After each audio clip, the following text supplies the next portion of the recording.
Here's a topic you've all been waiting for.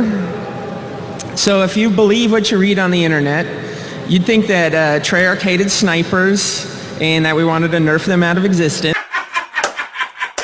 If you were a sniper, you'd believe that we were evil people and that we were trying to crush your YouTube subscriber counts. Unfortunately, the internet would be wrong, and the truth is less glorious than the reality. Okay, so right here we have Alex Conserva. I've actually met this guy, and he's very reasonable. And I believe we talked about this at the panel after the panel.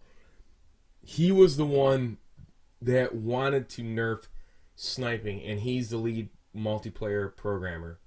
It was the fact that David Vonderhaar that was swayed into it from a select few YouTubers and Optic Gaming or whatever. I don't know what it was. It was at either the Machinima awards party, whichever, where he was swayed into the idea that a sniping. Nevertheless, the point being is, you could see basically how uncomfortable Alex Conserva was in stating the reason why Black Ops 2 is the way it is now. And I'm going to go further on into this video that shows you in hindsight why Call of Duty Black Ops 2 is like it is today. And now I know why, looking back at this. At the time I didn't realize it until I watched this video like 100 times today and realized that the reason why Black Ops 2 is the snipers the way they are now is the fact that, you know, because of YouTubers and because of a select few people, what Alex Conserva, David Vonderhaar, Dan Bunning, and Treyarch and Activision and all the rest of them don't understand is that those select group of people, which they are concentrating on, which is very small, in regards to MLG pro players, in regards to sniping clans, sniping whatever, that they do not represent any large portion of the community who purchased the game. And in the decision to make this decision that's changed into the decision that they made in Black Ops 2 is reflected so.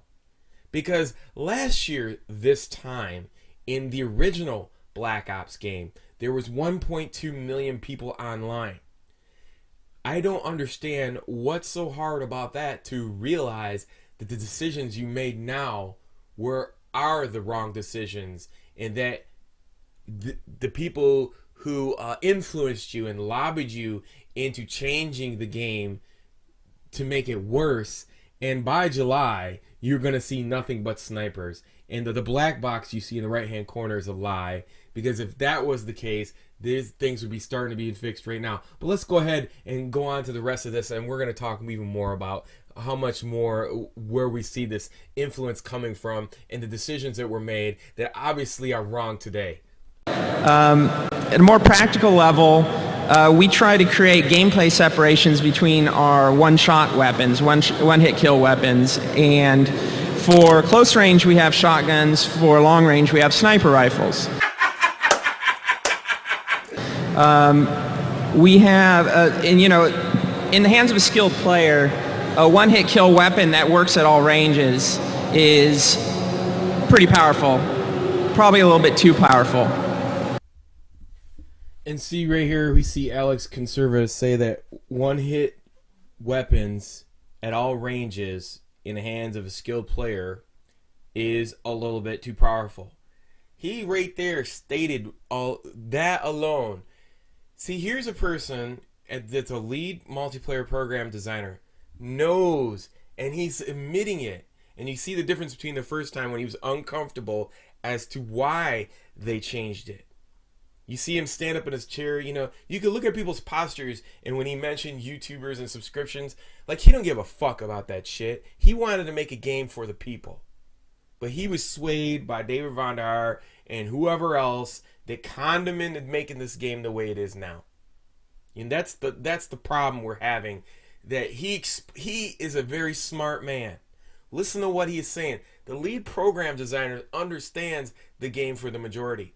If anybody's going to be blamed for the low sales of Call of Duty and the destruction of this franchise, it should be David Vonderhaar, going out of his way to sell this MLG esports shit and giving snipers on YouTube. I mean, he picked the two smallest portions of the community to represent his game. He sold out his game for the smallest portion of the community.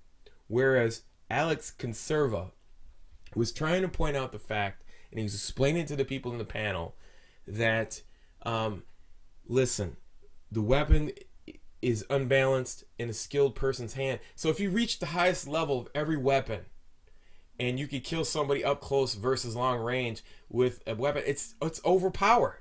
And he's stating it right here. And that's what we are seeing in Black Ops 2 right now as we speak. And it's only going to get worse. And that just proves my point. Where he's telling you, and you can see how honest it is in his face. Go back and watch it, or listen to the video. So what we tried to do is,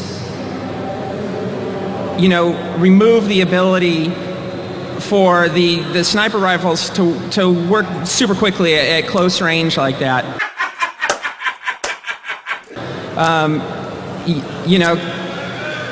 Yeah, and unlike Vaughn, we're not all members of Optic, so. God, did you just watch that clip and realize that how much Alex Conserva, and I'm sorry if I'm massacring his name, but do you notice how hard it was for him to give a reason to why he knew he was right and is always right, and that he had to lie to himself, and he was so uncomfortable and lie in this panel as to why they had to change their original idea as to why the sniper was and is overpowered in the setup that they're trying to implement in the game. And look at how David Vonderhaar jumps out of his seat because he knew how much it was for Alex Conserva to swallow the fact that he was sold out by Von. Look at David Vonderhaar, how much of an idiot, a buffoon. He's in a Optic jersey, a developer of a game, and you have years of experience of people who are lead designers explaining the absolute truth of the game on the panel, and this guy's acting like a clown, a buffoon, Optic jersey, and I mean, I'm speechless. Like, I'm looking back at this and I'm thinking, God, it must have been a nightmare in the studio meetings, dealing with David Vonderhaar and pushing this idea out into the game when they had it right with Black Ops 1. And it's a damn shame. But you could see it right here when he was speaking, that how much it was hard for him to swallow the fact that he was right, and they were making him changing it for what? For a couple of YouTubers and an Optic jersey? You sold out for that cheap? For the majority of the creation of the game? Well, I can't really say anything about that because the series was given to them. It was nothing of their own creation. And anything in life that you know, if you didn't go out and earn your own money and buy your own car, then that car won't mean nothing to you because it was given to you. And that's what we're seeing here. Immaturity of the fact that something great was given to you and you ruined it because you're selfish and selling yourself out for whatever it is. I don't know, friendship, notoriety, Twitter followers. I don't understand it, but I have to assume that's what it is. Let's go ahead and listen to the rest of this clip and dissect it. We can't kick Scope for shit. what fans refer to as quick scoping patch was added very late in development and took quite a long time to get where we could actually tune it. So as you can see, Optic Vaughn there, I blame him actually for this whole thing. So isn't it sad that Alex Conserva has to explain himself on a panel to a few people, a small portion of what YouTubers that were crying about quick scoping, that were crying about that? He had to explain it to why he had to change this correct decision into making the game worse now. And obviously, when people say stuff like, "Hey, you look like shit today," and then say, "Just kidding," no, they really do mean it. So when you see Alex Conserva sitting here pointing the finger at David Vonderhaar, saying that he blames everything on him, the fact is he's saying in retrospect, this is what he's saying, that if this fucks up and this is a bad idea and I'm changing my decision because of David Vonderhaar, blame him. He is the one that was lobbied by YouTubers, Optic Gaming, and whoever else to make the game the way it is now. That's who you should blame. And that's who he's pointing the finger to. And that's why you see him looking down at the ground in a mission of guilt, because he knows he's fucking wrong. And he sold out the majority of you people in the community. So, we didn't really understand at the time just how far we took it and what the ramifications would be on the final game. We still don't believe, and probably never will, that given players of equal play level, that a sniper rifle should be able to beat a shotgun at close range. And see, Alex right here is absolutely right. He was completely right before he was right with Black Ops 1. Proven by the fact there was 1.2 million people playing Black Ops online. The point of pleasing MLG pro players with their league play, which is a failure, and the point of pleasing a couple of YouTubers or a school of YouTubers with videos of sniping is a failure. Because the simple facts are this: it's not conducive to the game. If you were to make a sniper-only game, how many people do you think would buy that game and play sniper ops? The real stance is that these snipers that you've changed the game to be overpowered run and gun snipers are playing in a game that you created that have 9 assault rifles, 7 SMGs. That's the way the game was designed. But you ruin the game, simply put, by the numbers that are shown here.